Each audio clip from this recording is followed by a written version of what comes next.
नमस्कार, मैं जयंतिका त्रिपाठी। आप सुन रहे हैं न्यूज पॉडकास्ट। प्रधानमंत्री नरेंद्र मोदी का संसदीय क्षेत्र और भोले की नगरी वाराणसी आज दीयों से रोशन होगी। वाराणसी दौरे पर जा रहे पीएम मोदी गंगा के घाटों पर अलौकिक दृश्यों के साक्षी बनेंगे। ये पहली बार होगा जब पीएम मोदी काशी की देव दीपावली में शामिल होंगे। देव दीपावली के मौके पर गंगा के 84 घाटों पर लगभग 15 लाख दिए जलाए जाएंगे। खास बात यह है कि ये पहला दीपक खुद प्रधानमंत्री नरेंद्र मोदी के हाथों से प्रज्वलित होगा। देव दीपावली के कार्यक्रम में हिस्सा लेने से पहले पीएम मोदी 6 लेन वाले राष्ट्रीय राजमार्ग 19 को देश के नाम समर्पित करेंगे। ये सड़क वाराणसी को प्रयागराज से जोड़ेगी, जिसके निर्माण में 2447 करोड़ रुपए की लागत आई है।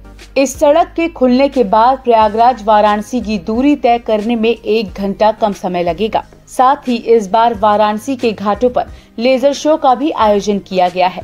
जिस तरह से अयोध्या के लेजर शो ने दुनिया को उसकी दीपावली की भव्यता से रूबरू कराया था, कुछ वैसी ही कोशिश इस बार बनारस के घाटों पर भी होगी।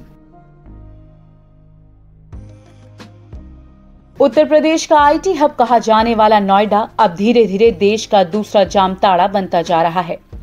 शहर में बैठे जालसाज देश के कई राज्यों के नागरिकों को ठगी का शिकार बना रहे हैं। पिछले 1 महीने में 25 से ज्यादा पीड़ितों ने नोएडा पुलिस से शिकायत दर्ज कराई है। ज्यादातर मामलों में नौकरी दिलाने के नाम पर लोगों को बेवकूफ बनाया जा रहा है। ठगी के शिकार पीड़ितों का कहना है कि नोएडा में ऑफिस बताकर जालसाजों ने लूट का जाल बिछाया। अब तक नौकरी नहीं मिली और न ही पैसे वापस मिले हैं। साथ ही साथ बीमा के नाम पर भी लोगों को बेवकूफ बनाया जाता है। इसके अलावा घर के ऊपर टावर लगाने के नाम पर और कंपनी में निवेश करने के नाम पर भी लोगों से ठगी की जा रही है। ठगी और लूट के इन मामलों में पुलिस का कहना है कि अभियान चलाकर इन फर्जी प्लेसमेंट एजेंसियों की जांच की जाएगी। इसके बाद उनकी जांच करके डेटा तैयार किया जाएगा और पता लगाने की कोशिश की जा रही है कि किन जगहों से फर्जीवाड़ा हो रहा है। आगरा में बीजेपी विधायक योगेंद्र उपाध्याय के घर एक युवक पहुंचा, जिसने अपने आप को गृह मंत्री अमित शाह का भांजा बताया था। उसे पुलिस ने गिरफ्तार कर लिया है। दरअसल हुआ यूं कि विधायक बाहर गए थे, इसलिए उनका बेटा उस तथाकथित भांजे से मिला। उसने विधायक के बेटे से आगरा में होटल खरीदने की भी बात कही थी और उसके बाद एक जगह 40,000 की शॉपिंग की और विधायक के बेटे से पैसा देने के लिए कहा था, जिसके बाद उसकी पोल खुल गई। बीजेपी एमएलए के बेटे ने इसकी जानकारी अपने पिता को दी। जब विधायक ने गृह मंत्री के यहाँ पता किया तो मामला पूरा फर्जी निकला। पता चला कि गृह मंत्री अमित शाह का ऐसा कोई भांजा नहीं है, जिसके बाद युवक को पुलिस के हवाले कर दिया गया। एसपी सिटी रोहन बोत्रे ने बताया कि इस जालसाज ने अपना नाम विराज शाह बताया, जो गुजरात के अहमदाबाद का रहने वाला है। इसने जालसाजी की नीयत से विधायक को ठगने के लिए गृह मंत्री अमित शाह के नाम का इस्तेमाल किया। इसके पास से कुछ फर्जी कागजात भी बरामद हुए हैं। 420 समेत इस पर कई संगीन धाराओं में मुकदमा दर्ज कर लिया गया है। यूपी में लव जिहाद के खिलाफ राज्य सरकार द्वारा पारित अध्यादेश पर सियासत शुरू हो गई है। बीएसपी की राष्ट्रीय अध्यक्ष मायावती ने कहा कि जबरन और छल से धर्मांतरण को रोकने के लिए कई कानून पहले से बने हैं। ऐसे में नए कानून पर राज्य सरकार को पुनर्विचार करना चाहिए। यूपी सरकार द्वारा आपाधापी में लाया गया धर्म परिवर्तन अध्यादेश अनेकों आशंकाओं से भरा है, जबकि देश में कहीं भी जबरन और छल से धर्मांतरण को ना तो खास मान्यता और ना ही स्वीकारता है। इस संबंध में कई कानून पहले से ही प्रभावी हैं। सरकार इस पर पुनर्विचार करे। बता दें, 24 नवंबर को यूपी कैबिनेट ने लव जिहाद पर अध्यादेश को मंजूरी दी थी। इसके बाद राज्यपाल आनंदीबेन पटेल ने भी इस अध्यादेश को मंजूरी दे दी। यूपी सरकार के इस अध्यादेश के अनुसार जबरन या धोखे से धर्म परिवर्तन के लिए 15,000 रुपए के जुर्माने के साथ 1 से 5 साल तक की जेल की सजा का प्रावधान है। अगर SC/ST समुदाय की नाबालिगों और महिलाओं के साथ ऐसा होता है तो 25,000 रुपए के जुर्माने के साथ 3 से 10 साल की जेल होगी।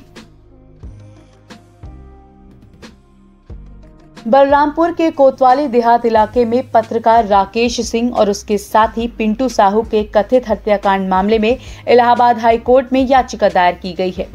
एडवोकेट गौरव द्विवेदी की तरफ से दाखिल की गई इस याचिका में हत्याकांड की स्पेशल एजेंसी से जांच कराए जाने की मांग की गई है। साथ ही साथ पीड़ित परिवार को मुआवजा और नौकरी देने की अपील की गई है। राकेश सिंह और उसके एक साथी पिंटू साहू की झुलसकर संदिग्ध हालत में मौत हो गई थी। पत्रकार ने निधन से पहले दिए गए बयान में दबंगों पर जलाने का आरोप लगाया था। राकेश ने बताया था कि 10 से 15 लोग उसके घर में घुस आए थे और उन्हीं लोगों ने आग लगाई। फिलहाल पुलिस इस मामले में अपनी जांच कर रही है और अब ये मामला हाई कोर्ट पहुंचा है। दायर की गई याचिका पर मंगलवार को सुनवाई हो सकती है। लखनऊ के किंग जॉर्ज मेडिकल यूनिवर्सिटी ने पहली बार 2 जुड़े हुए जुड़वा बच्चों को ऑपरेशन के जरिए अलग करके इतिहास रच दिया। कुशीनगर की रहने वाली प्रियंका के 2 जुड़े हुए जुड़वा बच्चे गोरखपुर के बीआरडी मेडिकल कॉलेज में हुए थे। गोरखपुर के बाबा राघव दास मेडिकल कॉलेज द्वारा रेफर करने के बाद लखनऊ के केजीएमयू अस्पताल में उनका सफल ऑपरेशन किया गया। किंग जॉर्ज मेडिकल यूनिवर्सिटी के VC lieutenant general doctor Vipin Puri ने बताया कि कोरोना के चलते पहले इन जुड़वा बच्चों का ऑपरेशन नहीं हो पाया था। कुलपति ने दावा किया है कि ये केजीएमयू के इतिहास में पहली बार हुआ है जब 2 जुड़वा बच्चों का ऑपरेशन किया गया। उनकी छाती और पेट आपस में जुड़े हुए थे। ये ऑपरेशन तकरीबन 7-8 घंटे चला, जिसका सारा खर्च गवर्नमेंट की आयुष्मान भारत स्कीम का उपयोग करते हुए परिजनों ने किया। यूपी में लव जिहाद का कानून बनने के बाद अब पूरे देश में भी इस तरह के कानून बनने की मांग उठ रही है। बरेली से बीजेपी विधायक राजेश मिश्रा उर्फ पप्पू भरतौल ने प्रधानमंत्री नरेंद्र मोदी से मांग की है कि लव जिहाद कानून पूरे देश में लागू होना चाहिए। गौरतलब है कि बरेली में लव जिहाद पर कानून बनने के बाद पहली बार एफआईआर दर्ज हुई है। विधायक पप्पू भरतौल ने कहा कि मुख्यमंत्री योगी आदित्यनाथ ने कानून बनाकर बहुत अच्छा काम किया है। उन्होंने कहा कि वो चाहते हैं कि प्रधानमंत्री नरेंद्र मोदी भी लव जिहाद पर कानून बनाए और पूरे देश में इसे लागू किया जाए। बता दें 24 नवंबर को यूपी कैबिनेट ने लव जिहाद पर अध्यादेश को मंजूरी दी थी। इसके बाद राज्यपाल आनंदीबेन पटेल ने भी इसको मंजूरी दे दी। कोरोना संक्रमण को देखते हुए प्रशासन ने इस बार अयोध्या में कार्तिक पूर्णिमा मेले में बाहरी श्रद्धालुओं के आने पर पाबंदी लगा दी है। सुरक्षा के लिहाज से संपूर्ण घाट पर पुलिस ने डॉग स्क्वाड से परीक्षण किया।